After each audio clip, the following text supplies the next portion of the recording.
Assalamualaikum warahmatullahi wabarakatuh. Apa kabar teman-teman pejuang P3K? Mudah-mudahan apa yang dicita-citakan bisa terwujud tahun ini. Amin ya. Sambil menunggu pendaftaran, kita latihan soal, perbanyak belajar, perbanyak latihan. Di video kali ini saya akan share soal calon guru kelas, insya Allah, dimana dia berfokus pada mapel IPS ya. Kalau kemarin yang saya upload itu mapel bahasa Indonesia, sekarang mapel IPS. Jadi ini adalah soal-soal yang perlu teman-teman ketahui, soal-soal yang saya ambil dari kisi-kisi PPG, kemudian saya cari soal yang sesuai dengan kisi-kisi yang ada ini. Jadi saya yakin dan percaya bahwa di kompetisi teknis guru nanti tidak akan jauh-jauh dari sini, karena di kompetensi teknis guru itu butuh dua keahlian khusus, yaitu pedagogi dan profesional ya. Kalau di PPG ada 3, ada profesional, ada pedagogi, kemudian ada kompetensi kepribadian ya. Nanti kita akan tambahkan kepribadian kalau memang diperlukan ya, tapi saya rasa kepribadian masuk di sosiokultural nantinya. Bagi yang baru bergabung, saya mohon bantuannya untuk klik subscribe, like, dan share-nya. Baik, kisi-kisi yang pertama adalah masih terkait dengan pedagogi. Ini dia, kompetensi pedagogi, capaian pembelajaran, teori aplikasi pedagogis, pedagogical content knowledge, minimal teori belajar ya, evaluasi proses dan hasil belajar, kurikulum, dan prinsip pembelajaran bidang studi yang mendidik. Ini dia capaian pembelajarannya. Kemudian indikator esensial, menerapkan model-model pembelajaran inovatif yang menunjang pembelajaran IPS di SD yang menyenangkan. Oke, coba kita langsung masuk ke contoh soalnya. Yang pertama, ini dia. Lingkungan alam dan lingkungan sosial sekitar merupakan sumber belajar IPS yang sangat penting karena memberikan pengalaman langsung kepada peserta didik.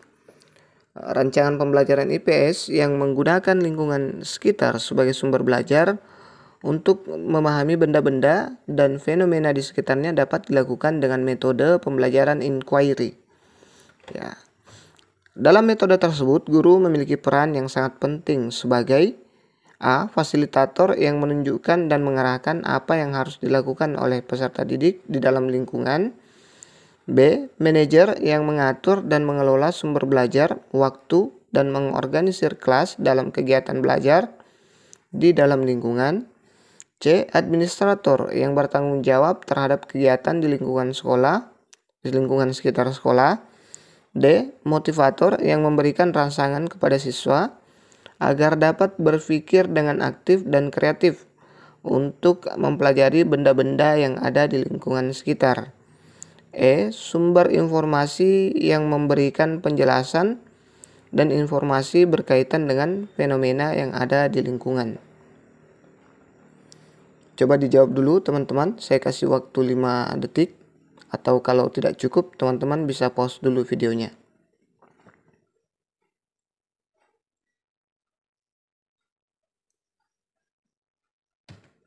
Jadi jawaban yang tepat adalah option A ya. Itu guru sebagai fasilitator ya. Dalam pendekatan inquiry, guru tidak berperan sebagai sumber belajar karena kegiatan belajar yang paling utama adalah melakukan penyelidikan terhadap benda-benda dan fenomena alam. Dalam kegiatan tersebut, peserta didik didorong untuk mencari pengetahuan dengan cara melakukan pengamatan terhadap fenomena atau benda-benda tertentu. Kegiatan belajar pada dasarnya bersifat independen, sehingga guru berperan sebagai manajer, motivator, dan administrator, serta fasilitator. Sintak pembelajaran inquiry yaitu 1. Penyajian masalah, 2. Verifikasi data, 3. Melakukan eksperimen, 4. Merumuskan penjelasan, 5. Melakukan analisis data. Tugas utama guru adalah merancang kegiatan belajar secara konstruktif agar peserta didik dapat belajar secara mandiri guna menyalurkan rasa ingin tahunya sehingga dapat menemukan pengetahuan baru yang lebih bermakna dan bermanfaat bagi kehidupannya. Di samping itu, tugas penting lainnya mengarahkan dan memotivasi peserta didik tidak putus asa dan terus bersemangat untuk belajar mengeksplor alam dan lingkungannya. Dalam konteks di atas, maka jawaban yang paling tepat adalah A. Karena peran guru dalam kegiatan pembelajaran dengan metode inquiry di luar kelas adalah mengatur, menunjukkan, dan mengarahkan apa yang harus dikerjakan oleh peserta didik di dalam lingkungan tersebut. Bagaimana? Apakah jawabannya benar, teman-teman? Oke, sangat jelas ya pembahasannya. Kita lanjut ke soal berikutnya. Ini dia, masih di kompetensi pedagogi. Ya, seperti yang kita ketahui bahwa kompetensi teknis itu terbagi dua ya, pedagogi dan profesional. Ini dia capaian pembelajaran, teori aplikasi pedagogis, pedagogical content knowledge, minimal teori belajar, evaluasi proses dan hasil belajar, kurikulum, dan prinsip-prinsip pembelajaran bidang studi yang mendidik. Mengorganisasikan materi pembelajaran IPS sesuai kurikulum 2013 ya. Mengorganisasikannya. Coba kita lihat soalnya. Ini dia. Ibu Suti adalah seorang guru SD yang mengajar IPS di kelas 5 di SDN Ciputat 7, Kecamatan Ciputat, Kota Tangerang Selatan, Provinsi Banten. Pada pembelajaran di kelas, Ibu Suti memberikan kartu yang berisi pertanyaan-pertanyaan dan kartu-kartu lainnya berisi jawaban. Langkah berikutnya adalah Ibu Suti membagi kelas menjadi 3 kelompok. Kelompok pertama merupakan kelompok pembawa kartu-kartu berisi pertanyaan-pertanyaan. Kelompok kedua adalah kelompok pembawa kartu-kartu berisi jawaban-jawaban. Sedangkan kelompok ketiga adalah kelompok penilai. Dilihat dari proses pembelajarannya, Ibu Suti telah melaksanakan model A. Mencari kesamaan konsep, B. Bertukar pasangan, C. Menyatukan gagasan atau ide, D. Merumuskan jawaban, E. Mencari pasangan.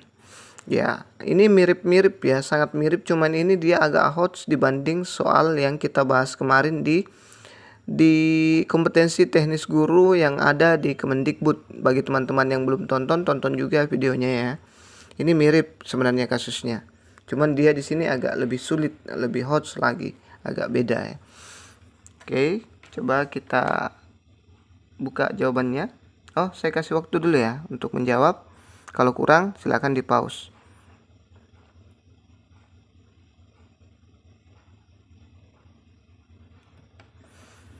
Jadi jawabannya adalah E ya. Ini dia. Model pembelajaran adalah suatu perencanaan atau suatu pola yang digunakan sebagai pedoman dalam melaksanakan pembelajaran kelas atau dalam pembelajaran tutorial, dan untuk menentukan perangkat-perangkat pembelajaran termasuk di dalamnya buku-buku, film, komputer, kurikulum, dan lain-lain. Kemudian Joyce Weil Colon 2014 menyatakan bahwa setiap model pembelajaran mengarah kita untuk mendesain pembelajaran untuk membantu peserta didik sedemikian rupa sehingga tujuan pembelajaran dapat tercapai. Model pembelajaran pada dasarnya merupakan bentuk pembelajaran yang tergambar dari awal sampai akhir yang disajikan secara khas oleh guru. Dengan kata lain, model pembelajaran merupakan bungkus atau bingkai dari penerapan suatu pendekatan, model dan teknik pembelajaran. Make a match adalah teknik mengajar dengan mencari pasangan. Salah satu keunggulannya adalah siswa belajar sambil menguasai konsep atau topik dalam suasana yang menyenangkan. Pembelajaran model pembelajaran make a match yaitu pembelajaran yang teknik mengajarnya dengan mencari pasangan melalui kartu pertanyaan dan jawaban yang harus ditemukan dan didiskusikan oleh pasangan siswa tersebut. Ya. Jelas ya. Jangan lupa subscribe dan like-nya, Bapak Ibu. Jangan lupa berkomentar juga. Kita lanjut ke soal berikutnya. Oh, masih ada penjelasannya tentang match tadi. Nih, make a match ya. Kita lanjut dulu ya yang ini. Model pembelajaran make a match atau mencari pasangan merupakan salah satu alternatif yang dapat diterapkan untuk meningkatkan hasil belajar siswa. Model pembelajaran make a match adalah pembelajaran yang menggunakan kartu-kartu. Kartu-kartu tersebut terdiri kartu yang berisi soal dan kartu yang lainnya berisi jawaban dari soal-soal tersebut. Langkah-langkah pembelajaran dengan menggunakan model pembelajaran make a match adalah sebagai berikut. Jadi ini ada langkah-langkahnya, teman-teman bisa pelajari ini ya. Bagi yang sudah ikut PPG, saya pikir ini enteng, tapi yang belum pernah ikut PPG ini akan merupakan hal baru ya, merupakan hal baru. Jadi diperhatikan, ya, bisa nanti diterapkan di kelas ya. Yang pertama adalah guru menyiapkan beberapa kartu yang berisi beberapa konsep atau topik yang cocok untuk sesi review. Satu kartu soal dan satu kartu lainnya berisi jawabannya. Yang selanjutnya, setiap siswa mendapatkan satu buah kartu. Setiap siswa memikirkan jawaban atau soal kartu yang dipegang untuk mencari pasangan dari kartu tersebut. Selanjutnya, setiap siswa mencari pasangan yang mempunyai kartu yang cocok dengan kartunya. Selanjutnya, setiap siswa yang dapat mencocokkan kartunya sebelum batas waktu yang ditentukan diberi poin. Selanjutnya, setelah satu babak, kartu dikocok lagi agar tiap siswa mendapat kartu yang berbeda dari sebelumnya. Model make a match berkontribusi membantu siswa dalam memahami materi melalui permainan mencari kartu jawaban dan pertanyaan. Di samping memberikan kesan yang menyenangkan, model pembelajaran tersebut membantu meningkatkan keterampilan sosial siswa dalam menemukan dan memecahkan persoalan kehidupan sehari-hari. Jadi ini ya, jawaban yang kita pilih tadi, make a match, itu sudah tuntas ya, saya anggap tuntas, sudah ada penjelasannya, sudah ada pembahasan lengkapnya, termasuk tata cara atau proses pembelajaran make a match di kelas. Oke, kita lanjut ke soal berikutnya. Oh, ini dia. Kisi-kisi selanjutnya adalah masih terkait dengan kompetensi pedagogi. Ada capaian pembelajaran, sama dengan yang awal-awal tadi. Indikator esensial nih menentukan media pembelajaran berbasis teknik informasi yang sesuai dalam pembelajaran IPS. Ya, ini dia indikator esensialnya. Coba kita masuk ke soal.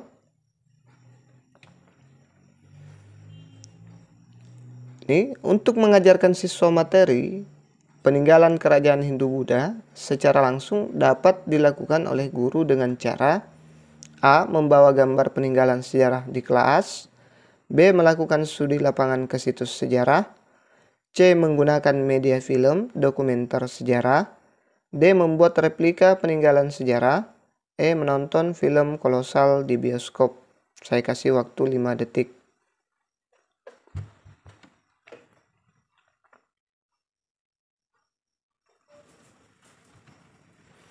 Oke, jadi jawaban yang tepat adalah option B ya.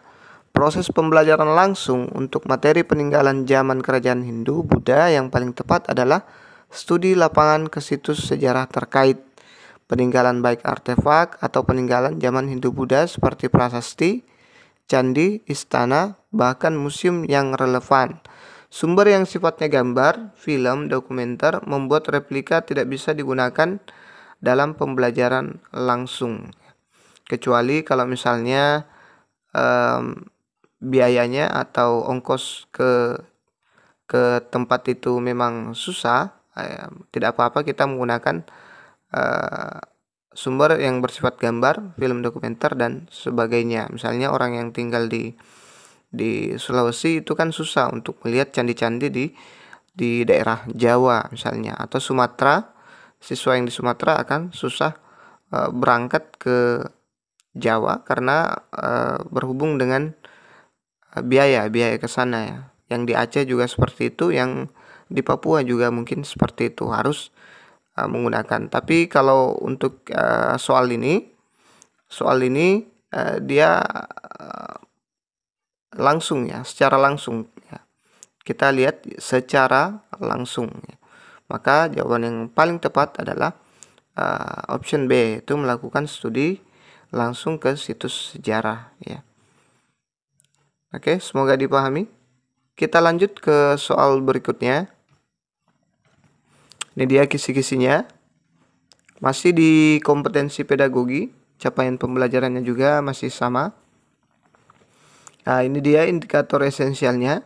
Menerapkan model-model pembelajaran inovatif yang menunjang pembelajaran IPS di SD yang menyenangkan ya. Jadi menerapkan model-model pembelajaran inovatif yang menunjang pembelajaran IPS di SD yang menyenangkan. Coba kita lihat soalnya. Ini dia. Jika guru IPS akan mengajarkan materi tentang keterampilan mengidentifikasi pergerakan matahari dan pengaruhnya pada musim di Indonesia, maka media pembelajaran berbasis IT yang utama adalah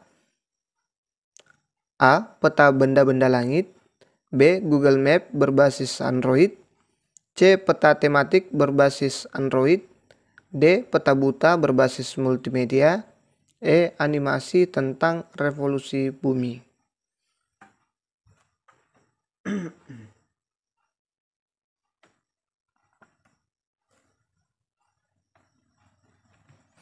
Jadi jawaban yang tepat adalah option C ya.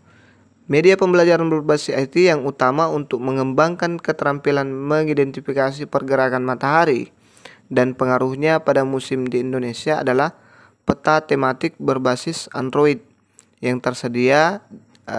Dia berupa aplikasi dalam handphone guru dan peserta didik.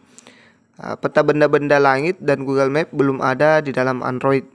Demikian juga belum tersedia dalam bentuk animasi. Peta buta tidak relevan dengan tujuan pembelajaran sekalipun menggunakan multimedia.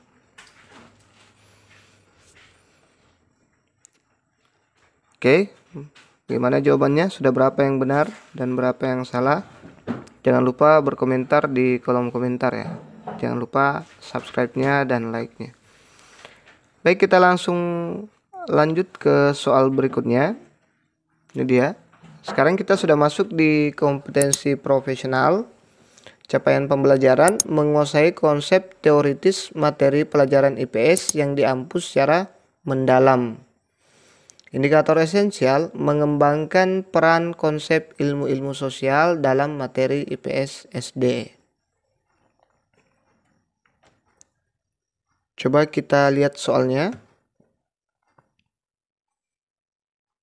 Tujuan utama pembelajaran IPS adalah menjadikan peserta didik sebagai warga negara yang baik dalam kehidupan masyarakat majemuk yang demokratis.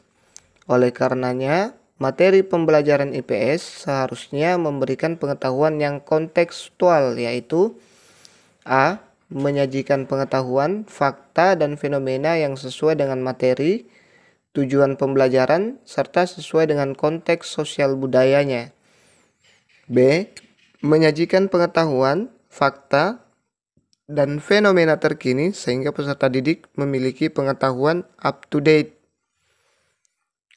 C. Menyajikan pengetahuan fakta dan fenomena yang aktual sehingga peserta didik memahami perkembangan masyarakat. D. Memberikan perspektif yang baru tentang pengetahuan fakta dan fenomena kehidupan masyarakat yang modern. E. Menyajikan masalah sosial yang dihadapi oleh masyarakat modern dan dinamis sehingga peserta didik ditanggap terhadap perubahan dan modernitas. Oke, silakan dijawab. Saya kasih waktu 5 detik.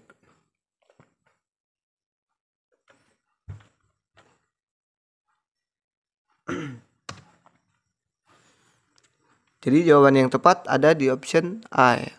Pembelajaran IPS yang kontekstual yaitu pembelajaran yang menyajikan fakta, konsep, serta fenomena sosial dan budaya yang benar-benar terjadi di dalam masyarakat dan sesuai dengan kehidupan nyata peserta didik. Pembelajaran kontekstual diharapkan memberikan pengetahuan yang praktis bagi peserta didik untuk dapat memahami dan mengatasi masalah sosial yang dihadapinya. Dalam merancang pembelajaran semestinya, guru memilih dan menyesuaikan dengan tujuan pembelajaran, fenomena politik, ekonomi, sosial, dan budaya disajikan secara integrated dalam satu tema yang berakar pada kehidupan masyarakat. Pembelajaran IPS juga harus menyajikan problem yang dihadapi oleh masyarakat sehingga memberikan bekal pengetahuan yang memadai kepada siswa. Oke, kita lanjut. Oh, masih ada pembahasannya ya. Perlu juga disajikan potensi dan sumber daya yang ada serta dimilikinya sehingga memberikan inspirasi dan ide bagi peserta didik untuk menyelesaikan persoalan tersebut. Potensi kekayaan sosial dan budaya, kearifan lokal, sejarah, kesenian, lagu rakyat, dan potensi-potensi lainnya perlu disajikan sehingga peserta didik memiliki kepribadian yang kuat di tengah kemajuan zaman. Konsep dan teori sosial yang terkini sangat penting untuk diajarkan karena akan memberikan tambahan wawasan dan paradigma kepada peserta didik. Akan tetapi, hal tersebut belum tentu relevan dengan dinamika kehidupan masyarakat di mana peserta didik tinggal karena didasarkan pada fenomena dan fakta dari masyarakat lain atau masyarakat barat yang secara sosial dan kultural berbeda dengan masyarakat Indonesia. Masalah sosial yang aktual, yang modern dan dinamis perlu juga disampaikan agar peserta didik tidak gagap terhadap perkembangan ilmu, pengetahuan, dan teknologi. Namun sekali lagi, masalah sosial yang terjadi di masyarakat modern berbeda dengan masalah yang dihadapi oleh masyarakat yang sedang berkembang seperti masyarakat Indonesia.